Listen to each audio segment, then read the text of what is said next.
Aha. Oh, wait a minute. I have to get that away. Okay. That's what my yoga class says at the start. So listen, welcome everybody to XR's regeneration and wellbeing monthly talk, more or less monthly talk. And we're absolutely delighted today to have Patricia from Social Farms and Gardens. She's going to talk. The thing I'm really excited about is to hear about cosmic composting, you know, because I just obviously do very ordinary composting. So I want to be able, I bore people to death about my allotment, and my only Facebook pictures are about all the vegetables I grow and slugs and all the rest of it. So I'm really excited just to hear and learn more. And particularly cosmic composting. I want to get a handle on that. So thank you very much, Patricia, for giving up your time to talk to us. And so any tips, anything, we're a very willing audience, I think. So over to you. Thank you. Okay, thank you for having me. It's lovely to see familiar faces and old friends there. So Social Farms and Gardens, if you just say a wee bit about it in case you don't know us, we're a small UK charity and purposely small in Northern Ireland. My colleagues are Miriam Turley and Conor O'Kane, you might know, Techno Peasant up in Derry. And we support all sorts of community growing projects, and that's your allotments, your community gardens, meanwhile gardens, alleyways, green spaces, guerrilla gardening, all the different places where you can grow food. We, as I said, are purposely small because often our projects are voluntary and small themselves, and those projects are actually achieving the targets of local, national, and in some cases global governments. So it's important that they link together, that they are a network, that we build their capacity, but also that we link them with decision makers. So we see ourselves very much a connecting organization with those very seemingly simple projects, but they're doing a very important job. Now, I said I would talk about cosmic composting, which Kate has said she's interested in. So I'll maybe do that first, just to give you a flavour. And it's the same kind of thing. This simple, seemingly simple act that really has a global effect. And that's not overstating it, because when you are letting things decompose, you're letting the natural processes of life take place and regeneration take place. So the compost heap is the engine of the garden, and you must allow that circle of life to take place in your garden. And it's a mirror of what our farmers are facing, because they have to look after their soils. And if you don't grow in an agro-ecological way, you're having to put more into your soil to make it fertile. So you're having to import pesticides. And we in our gardens, if you're looking at farmers and saying, why are they doing that? We must mirror in our own garden using those natural processes that we would like farmers to use more to really keep our soils on our planet in good condition. So what you're doing is the 16 or 17 elements that are necessary for life, you're trying to fix those into your plants, and you're not feeding the plant, you're feeding the soil. And maybe some of you here know all the science of that, but it is a science, what you're doing. You're layering, and we layer so that we can see the proportions of carbon and nitrogen that you're putting into your soil and into your compost heap. So when you do that, you're accelerating the decomposition, and you're helping. A plant is creating food by photosynthesis. We all remember that. It's taking the out of the air, the food and the energy from the sun. It's taking that down and exuding it through the roots to the microbial life in the soil. And it's a symbiotic relationship that it needs, that bacteria, fungi, microbial life, to transform those nutrients into something the plant can then absorb and grow by. So it's a symbiotic relationship. So when you're working on your compost heap, you're in line with, the natural forces of life. And those elements originally came from the furnaces of stars. And that's where you get the cosmic element of composting. That the helium and hydrogen were first created in stars. So often people feel they're really in touch with the Earth's forces when they're working on their simple compost heap. So we've got some lovely videos of John McLean. I don't know if any of you know John. Yeah. He would have been the founder of Conservation Volunteers years ago in Northern Ireland. But he's a composting guru. And we had the opportunity with some funding in his local council area. It was a sustainable food places program called Food for the Planet. And we took the opportunity to have Ravenhill film him talking about his compost heap. So I could talk all night about the compost and stars, but what I'll do is send Angela the link to those videos. There's a little trailer, there's the science of the stars, which I've just described, and then there's the actual, how do you make sure your compost heap is working? So those are really interesting things for people to kind of know what to do in your own backyard as far as the environment is concerned. Are you all growers? Do you know what I'm talking about here? You all grow? How many of you would have a compost heap? Yeah. And sometimes you haven't got space for it, but you can do it in a small way, and it is worth doing. So and those videos are lovely. They're really good to watch. So have a look at them. I suppose I again, linking the smaller with the larger, all of our projects require land, and land is a huge issue, complex, just like compost making in a way, but you come up against the decision makers and the public landowners in our society. So they are the local council, the housing executive, hospitals, prisons, places where you have, green space. And we've worked the last 18 months with council officers looking at the process of community asset transfer. And that's where a community can manage a piece of public land for food growing. And you may have had Development Trust NI, Charlie Fisher there, who would work on asset transfer generally. So that would be public buildings. The first one of that big public building in Bangor, the courthouse, has been transferred from the Department of Justice to the local open house festival to be managed and really be an anchor arts project in Bangor. That's one project, but on the building side, but on the land side, it takes a long time, and it's a big process for a small group to negotiate a piece of land. Other people are doing guerrilla gardening, where they're asking for forgiveness rather than permission, and that would be your incredible edibles, and that's been a great movement to sort of just let people get on with it.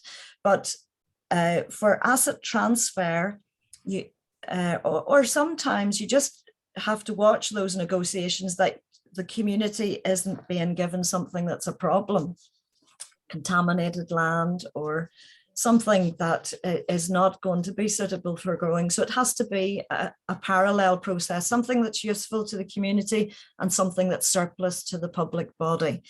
So a good example would be maybe a part of a park. You've had Grow. I think you've had Pauline here to talk to you about what goes on at Grow there. That's a piece of land, public owned land, being really used to maximise growing at the edge of the Waterworks Park. It's lovely just for people passing by. They get a lot of enjoyment from it, but they've concentrated on mental health and welcoming new communities to North Belfast. So there's a lot going on in that one little space there in the Waterworks.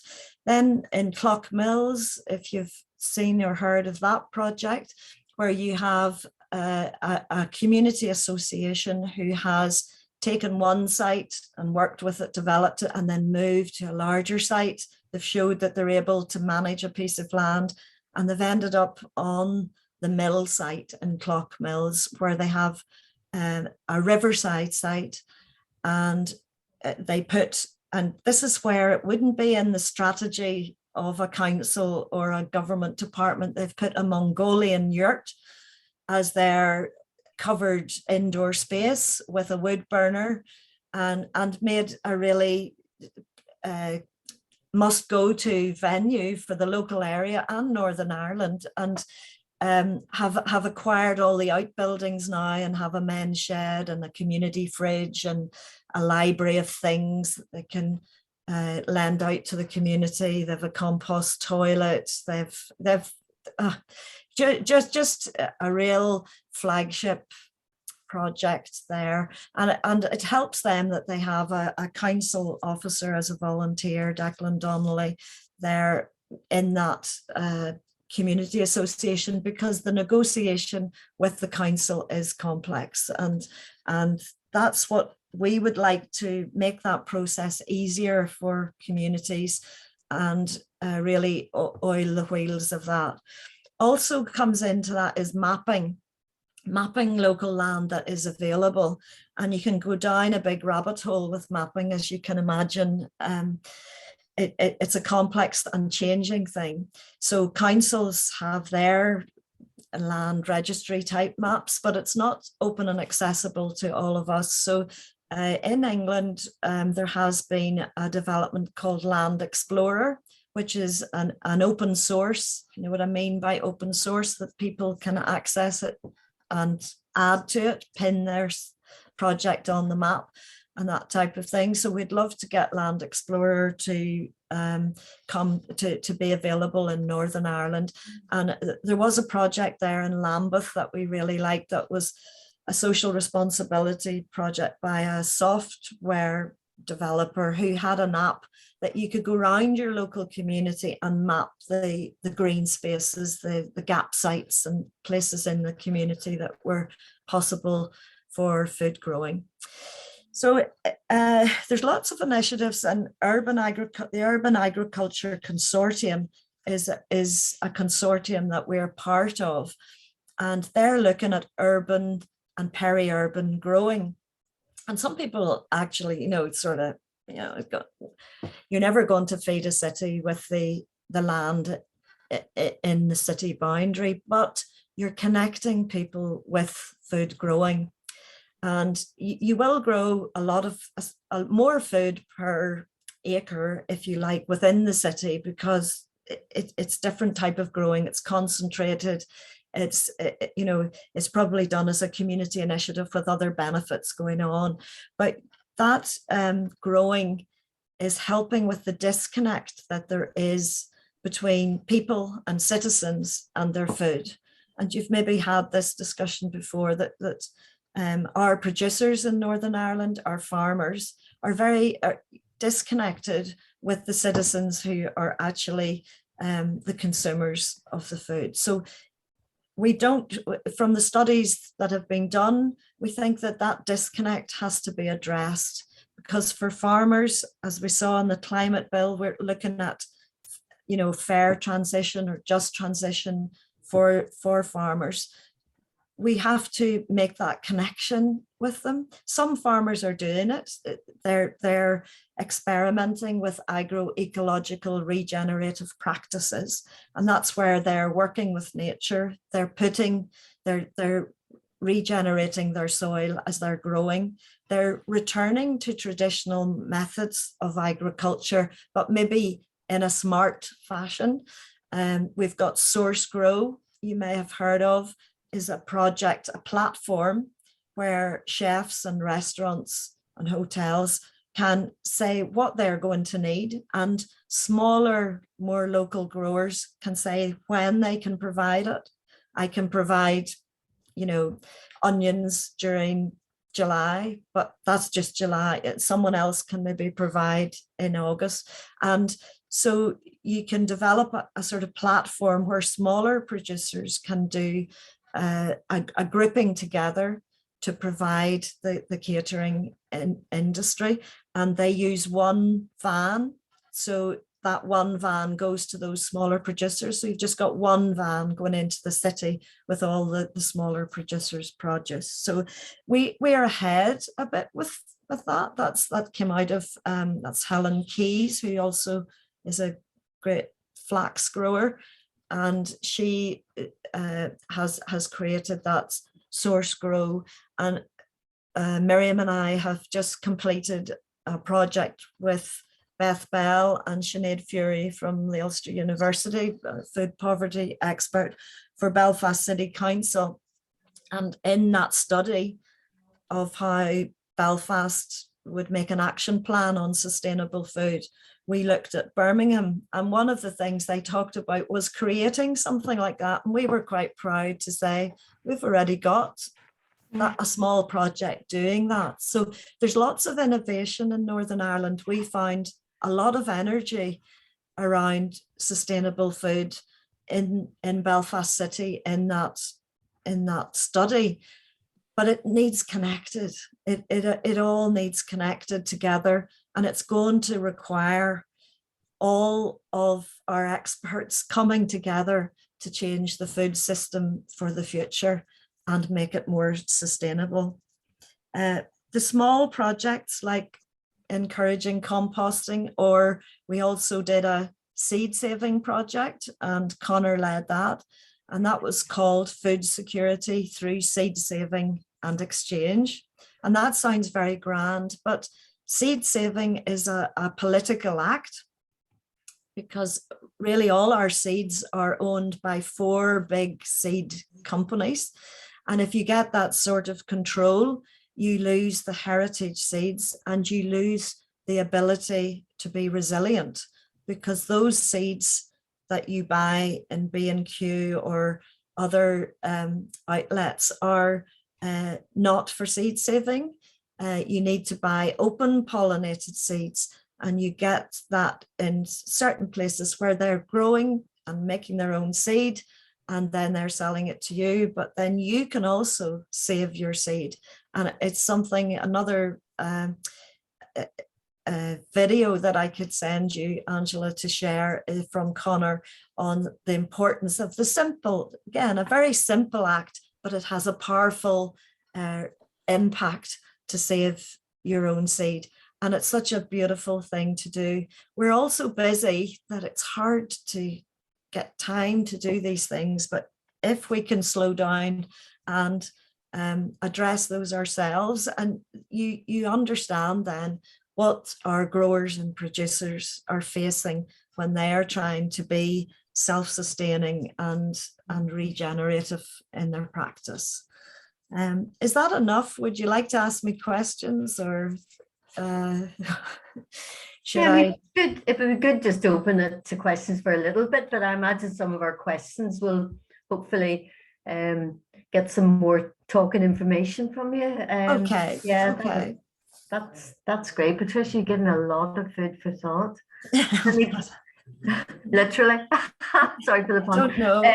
I suppose I should give Belfast a plug here, because we were quite impressed that they put a contract out for tender to you know, a voluntary sector organization, like, you know, we applied and were successful. We may have been the only person that applied, but it's sort of a good practice for the future that statutory bodies in general would use the voluntary community and social enterprise sector to maybe deliver particular studies like that to inform their work, and in partnership look at it. And our climate commissioner in Belfast is a very interesting woman. You might like to have her along as a speaker sometime. That's Debbie Caldwell, if any of you have met her. And she has worked globally on climate mitigation projects. She's worked in Rwanda, Nigeria, and Bangladesh. And she has kept us on our toes with this piece of work. And we were encouraged to be bold and to be direct about our findings. And I think it signals well for the future of sustainable food for the city. And we have submitted a draft of our report. We've heard she's good with the red pen, so we'll be.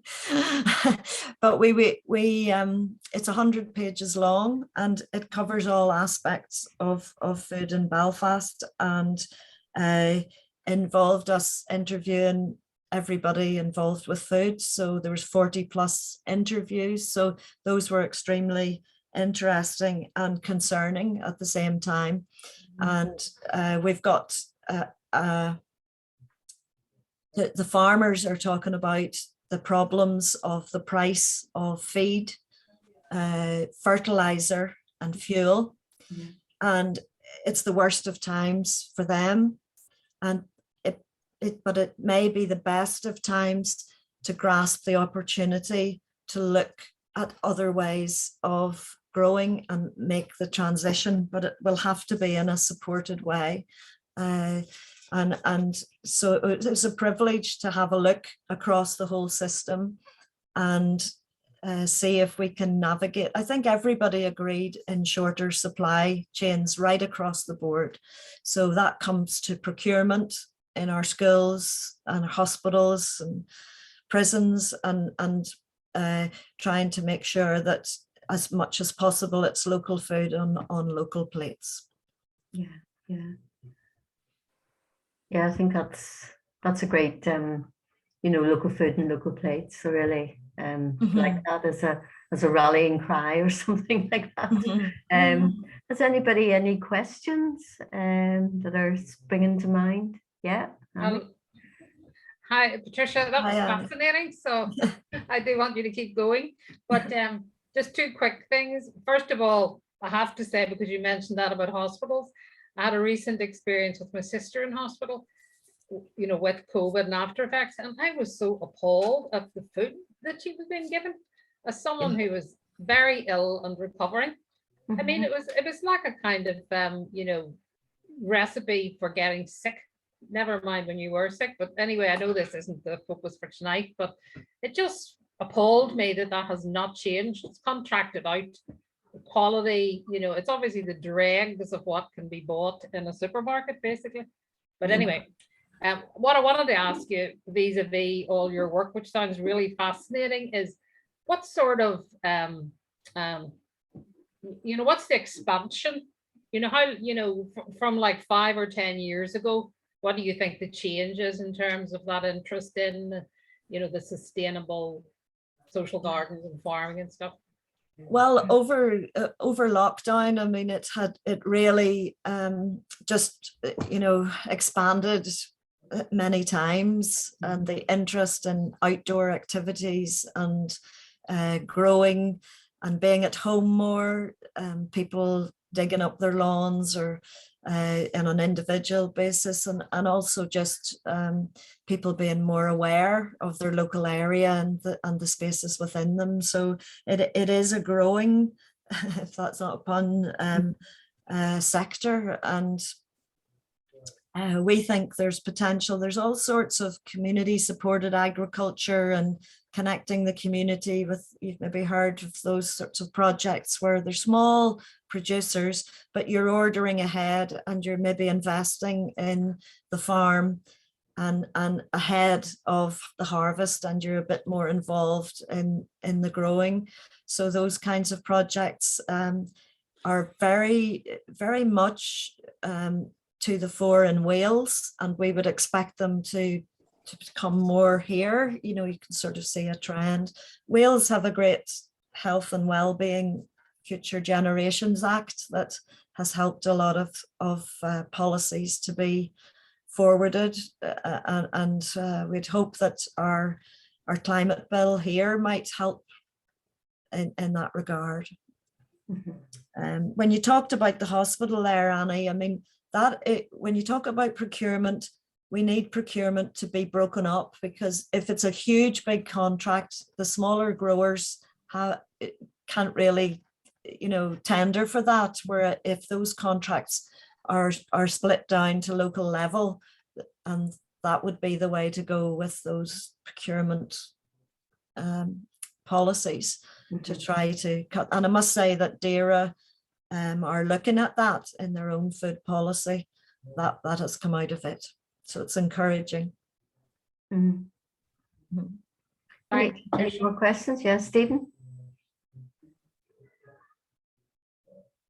Yeah, I was just was one little follow-on thing from what you were saying there, Patricia, about sort of more local and sort of in terms of what you might term as sort of food that's used in institutions, I suppose. No, I mean that in the broadest sense of the word, rather than maybe in the Victorian sense. But the interesting, I know that in Hyde Bank, just because I've done a couple of projects in there, that they grow a lot of their own food.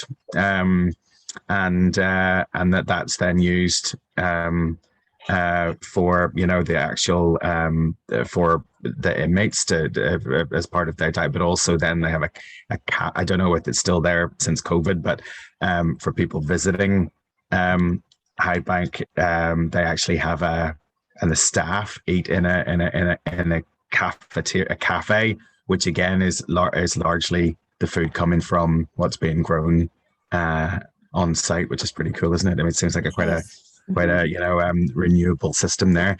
The question I wanted to ask was, I heard something really kind of interesting it was on Radio 4, More or Less, which is a great show. I love things where numbers get sort of picked apart and debunked and everything.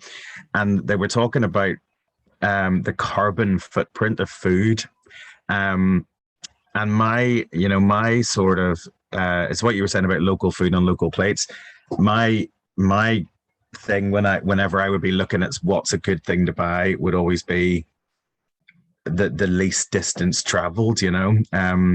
So to buy things that are Northern Ireland and then UK and then whatever, you know, so it's traveled the least distance, I suppose.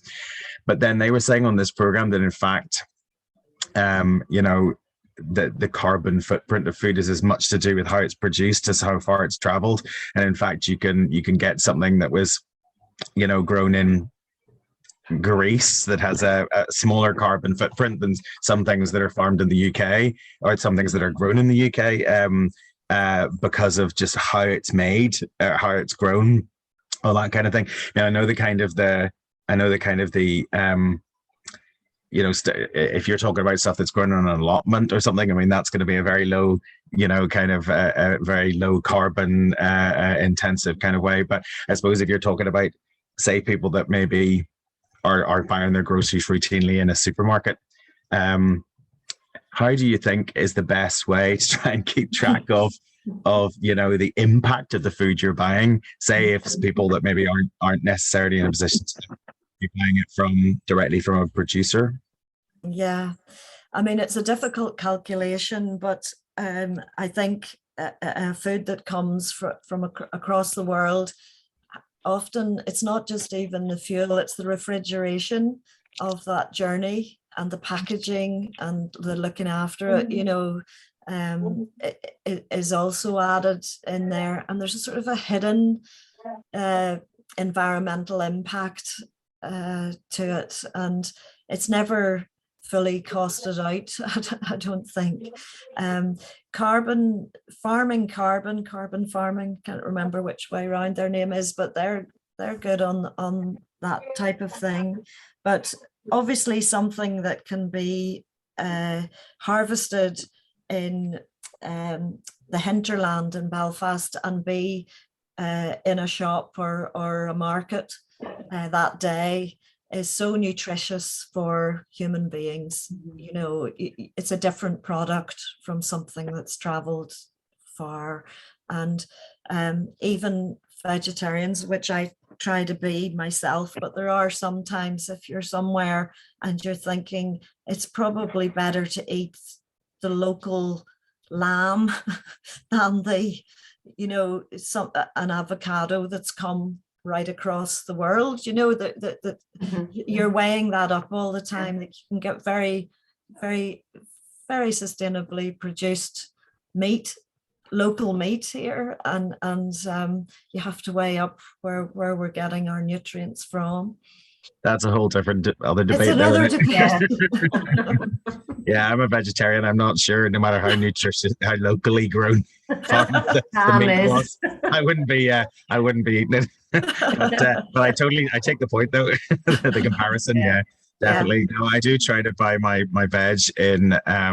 There's a local greengrocers on the Craig Road that you know, they have all the details of where their stuff's come from, and it's with the exception of stuff where you know that you know no one's growing that, as you say, that those oranges necessarily in Newton Ards, you know. But I know some fruit growers do grow things here, but generally you know, looking at a greengrocer shelves, what's traveled and what hasn't generally, you know, and all of the stuff is generally come from fields nearby as a rule, and it's I just put a plug in for greengrocers. I'm glad you mentioned them, Stephen, because they are a dying breed, you know. I think in Derry there's only one maybe or no greengrocers in the centre, and there's one maybe on the outskirts, but a lot of people are buying their fruit and veg in supermarkets, and the greengrocer is diminishing, and it's an important way of getting vegetables to market.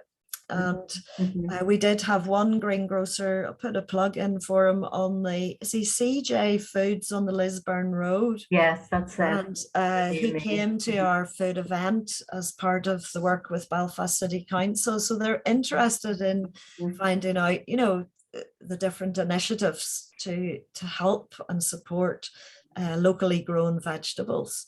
And actually, just thinking about what you said about sustainability as well, you know, that local greengrocers would maybe take small-ish quantities.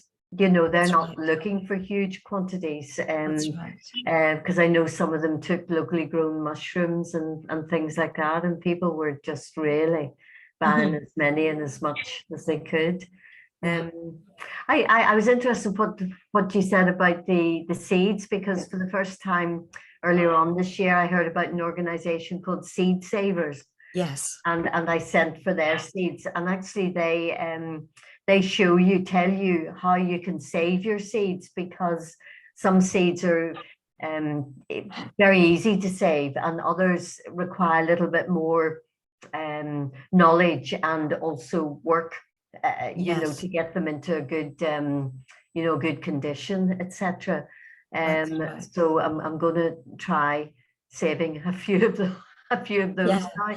In Northern Ireland, we have True Harvest Seeds down in Strangford, outside down there at Kilcleaf, and now Debbie there would save wildflower seeds. Is her first, is the first in it. She's created a seed bank. She has fridges with the seeds in them. So she was supported by the Department of Environment to do that. But now she's also selling, you know, vegetable seeds. So that's a local source. But there's brown envelope seeds and Seed Savers and Real Seeds in Wales. But there was our food security is weak because we are needing to import those, and those long food supply chains are make use. That's where you saw the empty shelves as well during the Brexit and period there, and settling down. So it affects our plants and seeds a lot, but also affects our food supply. Yes, and certainly the growth of F1 seeds, which I hadn't realized, and you can't, they're not giving you seeds back. No. I was thinking, oh yeah, F1 hybrid, that sounds good, but it's not. It's not. I had to learn that. Yeah. Tina. Hi, hello there. Yeah. Hi. I was just wondering is there any examples of connections with community gardens and schools? I've noticed that a lot of schools, obviously, it's very hard to get to be managing their garden, and sometimes they get a bit neglected. They just don't maybe have the staff or the resources. And I just wondered if there was like community groups that would like anchor on to like a school grounds, or especially secondary schools. I'd be really curious to see if there's any initiatives in that space. That's true. It's often primary schools that do take it up, and they did, and they are very active, some of them, in having one that Connor, the Irish school up in Derry that Connor works with. I think every child has their own raised bed, and their own sort of imagination takes off then with that, and it's wonderful.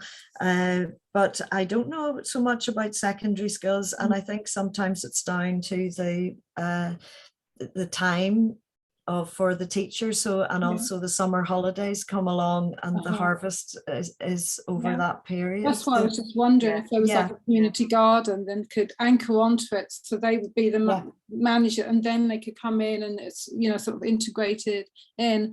I'm based in Newtonards. I don't know if you have any connections at all in Newtonards. I do. I'm not far from you. I'm down in Donaghadee.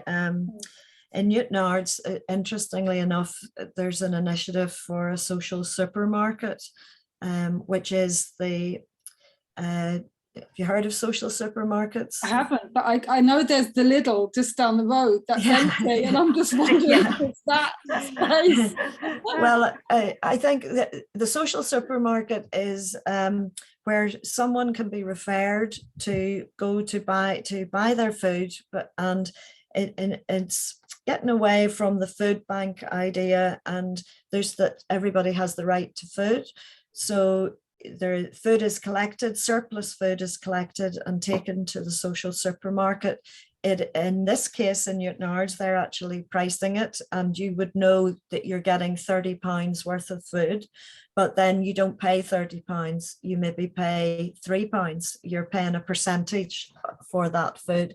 So for 6 months you can access the social supermarket, but you're also accessing other services like and if your issue is employment, or if it's housing, or whatever is causing you to need to use the social supermarket, that is a wraparound kind of service. It's not just about food, it's about other things as well. And then at the end of the 6 months, they would hope that you would have also picked up interesting food habits, recipes, and taken part.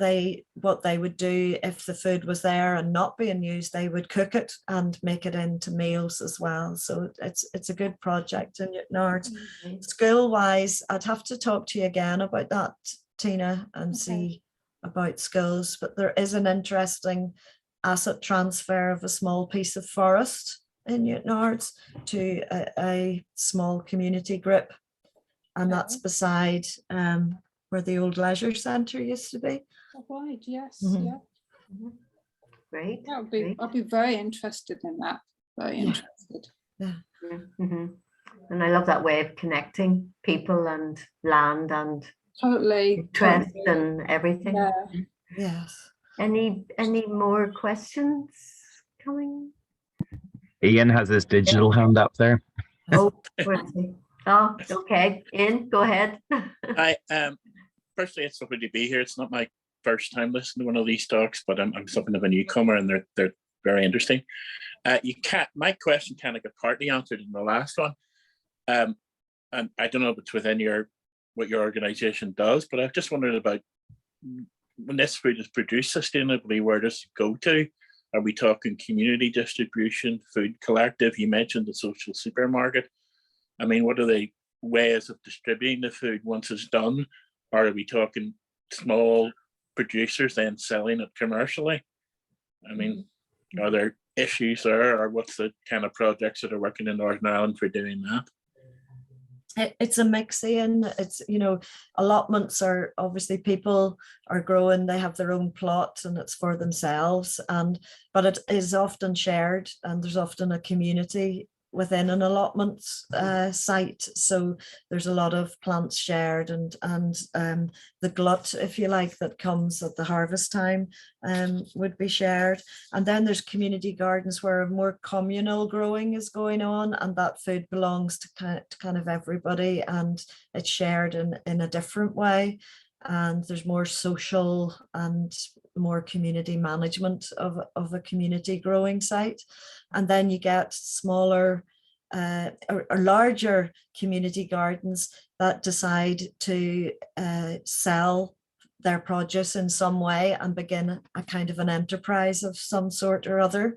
And that might be just simply transferring that to somewhere like a social supermarket, or it could be that they raise some money through just selling at this, you know, at the gate of the site or something to the local community, and they feed that back in to improve the site they have.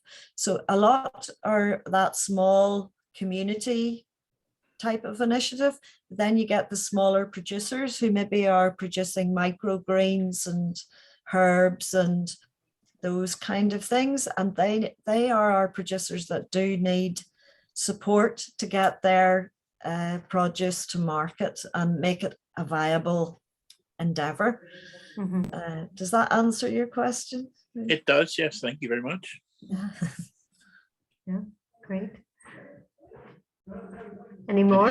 I have a question. Oh, who's there? hello. Rosie? Rosie, go ahead. Yeah. Do you have your question? Yeah, go ahead. I'm Hi, down Rosie. in Steinman in County Clare. Hi, everybody, and Hello, everybody too. hi, Patricia. Hiya, Rosie. Hi. I'm just wondering, are there many urban garden with, you know, people doing this in their gardens and sharing skills and expertise? I'm interested in that. And the Ormo area is great because you've opened Ormo, you've Ormo Grow More, you have different initiatives. But I'm wondering, do you know is there a movement towards people sharing food in their own gardens? Sharing food in their own garden, yeah. Growing it. You mean that they're growing it and sharing the food? Yes, doing something that becomes a bit more communal than just doing it in their own garden. Yeah, which is obviously one way, is you just keep it as a private independent thing. But I'm kind of wondering, is there any kind of network, are you noticing anything emerging where people might do that more together? I know like Ormo Grow More is people are swapping plants and things. I don't know if you know of them. They're maybe based in Ballinafire originally. Right. Well, yeah. You know about, did I mention earlier the alleyways, and that was a lovely project that 9 Foot in Common did. Can you press the button again? Yeah. Yeah, and sort of mapping the alleyways and making those into, turning a problem into a solution, really, on a social and environmental basis, and making them the green lungs of the city. But I think you're talking more about maybe private gardens doing something, and there are some initiatives like that. We came across them in lockdown. I think there was one more in South Belfast where people seem to, within a street, be sharing more their gardens and their produce, but it's something you could start, Rosie. Absolutely. Yeah, it'd be good motivation. It's a good motivator because I've got my compost going and a wee yurt at the bottom of the garden, you know, so there's all kinds of possibilities. Yeah, that's right. That's we right. can drop in on you, Rosie. That's it. Yeah. Yeah. But I mean, the alleyways was really great, you know, and it made people think about that space. It was all, you know, lost space really, wasn't it? You know, people never used it. It needed to be clean. Bins were there, you know, it was had a lot of negativity. And then whenever they saw like Sunflower Alley and a few others. Yeah, I'll come in. I just came here. Yeah, sorry, Ian, were you? No, try no. Oh, sorry. I had a question about the council. Well, Belfast in my case, but maybe other councils, you know, where they're collecting all the, you know, the food waste. I compost all my raw stuff, but you know, the food, you know, any surplus food or whatever, you know, would go. And it used to be, I don't think it's happened the last couple of years, probably because of COVID too, but it was the fact that you could go down to the recycling places and get a bag of compost or a bag or two. Now I just wonder, well, if the scheme's back, but also just you know, was that a good use of, you know, like awareness raising and councils kind of, you know, a wee bit of, I don't know, give back or encouragement or something like that? I wondered if there was any feedback about that. Yeah, I think different councils organised it differently. Some, the compost was free and some it was a reduced price. So it was a nice circle if you could bring it back into the community. And but the delivery of it there was a cost in the delivery. So say you were a group of allotments in a council area, getting it delivered, it's heavy stuff to move around, and that became a cost in some cases, and so therefore a cost was applied. So yes, it is, but you should be doing your own is the message, because in the end you end up carrying these bags of compost, and if you can turn it into compost within your own allotment site or your own garden or wherever you are, that saves all that transport and processing. No, I would agree. I can only make enough compost for, say, just less than half my beds in a year. So then I'm always looking for a wee bit more. You know, but I mean, I'm sure others, maybe I just need more help with more contributions coming my way. Any other questions? You need help from the stars. Call it the cosmic. Well, absolutely. I mean, that was so lovely just to hear that and just to feel that connection, if you like, you know, because we don't think about, I don't think about that, you know, so it's lovely. Yeah, you'll enjoy to hear John's video then, and I'll give that to Angela and maybe one of Connor's on the seed saving. No, that would be great. I certainly remember John from, you know, a long time ago with conservation volunteers, so you know, I'll be interested to see his video. Great, you could join Rosie from County Clare. I know, it's wonderful. The Willie Clancy music week's on here, and we're kind of driving and feeling in contact with yourselves, and it's really brilliant. It's very stimulating, and it's so good to see kind of local, isn't it, place-based initiatives. Like down here you can see music and song is regenerating some of the places, but actually we need the whole shebang, don't we? The sustainable regenerative cultures of all kinds. Exactly. No, it's great. And Annie, I think you had a question. No, it wasn't a question, really, just to say that I'm finding what you're telling us, Patricia, you know, really very, very hopeful. You know, I didn't know about a lot of those projects. I'd heard about some of them, And I think that it's just very, very encouraging. You know, it's almost like this little quiet revolution that's happening Yes. often beneath the radar, because it really isn't getting a lot of, attention in the mainstream media. So I'm delighted to hear about them all. And Yeah. I'm going to make a promise to start a composting. How do you do it? Get that video out. Give it around and show me. Yeah. Well, I think we can all have environmental anxiety at times, and I think if you can do some practical projects yourself, it does help, and you can see some progress, and that is uplifting. Yeah. I mean, certainly during lockdown, I got my kids all, starting with vegetables, and they've carried it on, which is just really great. And Well done. starting with the easy things like the bean up the bamboo, that lettuces, Yes. that was just great. And once you get success, it's That's you right. then keep feeding it, don't you? Exactly. And the guerrilla gardening, I know a couple of friends who would have gone, I don't know, somewhere off the Lagan or Lady Dixon or wherever, and they were pruning a lot of apple trees that they knew about, and they were keeping those pruned and going and getting the fruit. Produce. Very good. Produce, yes. Yeah. And that was great, and that was their guerrilla gardening, because they Great. were, yes.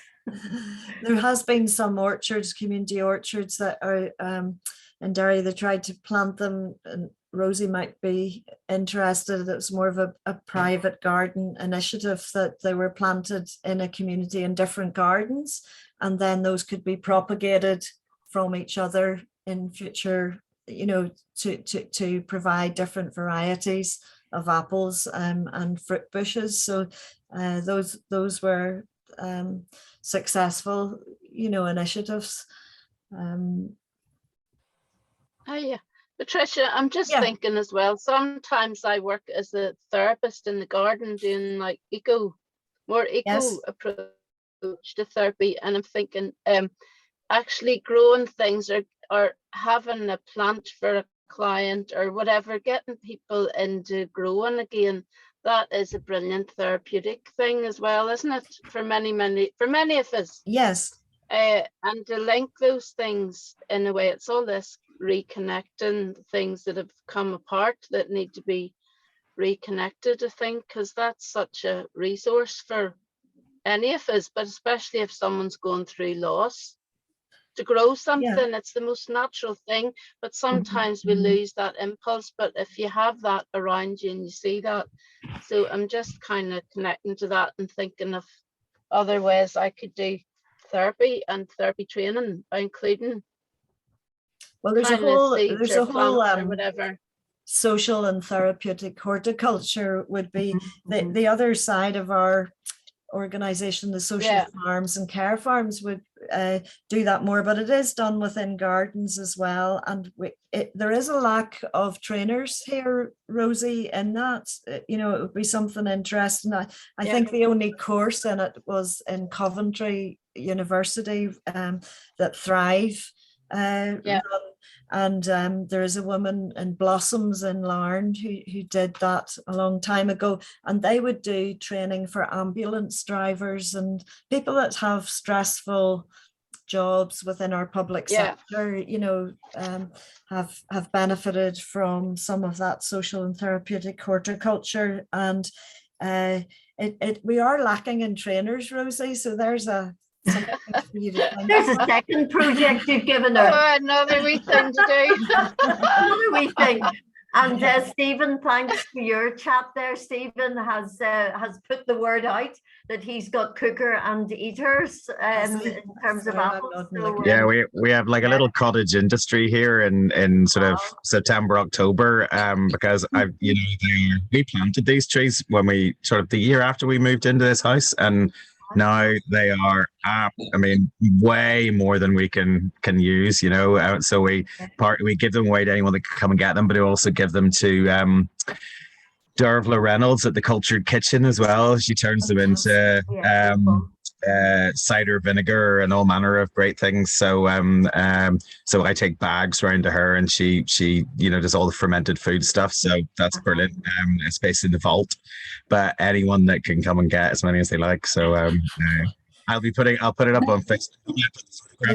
You need an apple press to make the apple juice and cider, don't you, Stephen? Yeah.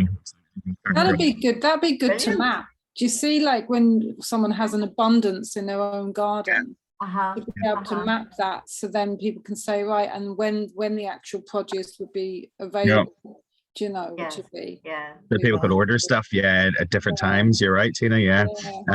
I'll give plenty of notice when the trees are looking before they actually start dropping. I will let people know. Strawberries, but I've eaten them all. That could be added to this digital mapping. Yeah, absolutely. Those with fruit trees, put your hand up. I've a lot of lettuces at the moment, so if anybody's interested, let me know. Is there a local mapping platform? There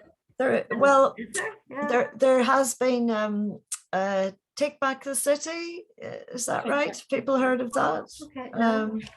That was done by Rabble, I think, Rabble Co-op, and but it's something that we're working on, Tina. Yeah, there used to be the Green Mapping platform. It was a global platform, and that was years ago. I don't know what happened to that, whether it's still about or not, but they had icons as well to show different sort of aspects of the community, whether it was a community garden or recycling point, but they had icons. Yes, and we've been working, and Rosie would be interested. We have a small amount of money from the Community Foundation All Ireland Fund, and to work with Community Gardens Ireland in the south, and with them, they're keen to map all the different allotment sites, and with us look at the legislation to see if you can sort of get a standard that each council should have so many allotments for that particular council size and area and the number of people living there. So we've had a lovely cross-border visit to Mud Island Community Garden, which isn't far from Connolly Station, actually, a very inner city Dublin site, and just a fantastic community garden in such an urban area, and obviously thriving. And they've transferred a very small cottage into an indoor area, and it's really good. But back to Tina, we're trying to produce a map with icons of the different types of gardens on the whole island of Ireland. Brilliant. That would be a great asset, wouldn't it? Yeah. I'm just conscious of our time. We're just kind of 1 minute over. Is there any burning question? Now or never? Okay. Well, then in that case, Angela, go ahead. I just want to ask a very practical question. Often we'll just record the talk and not the discussion. Just the way things have flowed tonight, I've recorded the whole thing, and I just wanted to check if there's anybody who would not want us to put this up on YouTube. And you don't have to say now, but if you could email me maybe over the next day or two, if there's anybody who doesn't feel comfortable with that, then we can get somebody, not me, to do a bit of editing. But otherwise, I'm very happy for YouTube to know about my apples. That's fine. You might regret that, Stephen. It's gone worldwide now. Yeah. That was it. Hey, well, look, it falls just to thank Patricia very, very, very much for all her time, information, enthusiasm. Clap. I'm going away with lots of things, like it's a political act, small things, bigger things, hope and innovation, quiet revolution, contributed by Annie, ways of connecting with self and others, and that's very much the spirit of the regeneration and well-being, and just being imaginative. If we see a space, if we whatever, just think big maybe, and some of those ideas. And just again, I think how restorative, I just find gardening and plants and working with the soil and growing. It's so restorative, you know. So and I think we all maybe find that and know how important it is. So well, thank you for having me. thank you. Thank you. Right, Wonderful. nice to see Thank you you, all. thank you everybody Thank for you. attending. It's been great. Thank you. Thank Great you. to see you. And Night, Tina, everyone. maybe Angela Bye. can put Tina and I in touch. Yes, Yeah? definitely. Yeah. Yeah, Okay. yeah. Great, Angela. All Thank right. you. Okay, Thank you. great. Okay. See you Bye. soon. Bye, Annie. Yeah. Bye. Bye. Bye. Bye. Bye. Bye. Bye. Bye. Bye.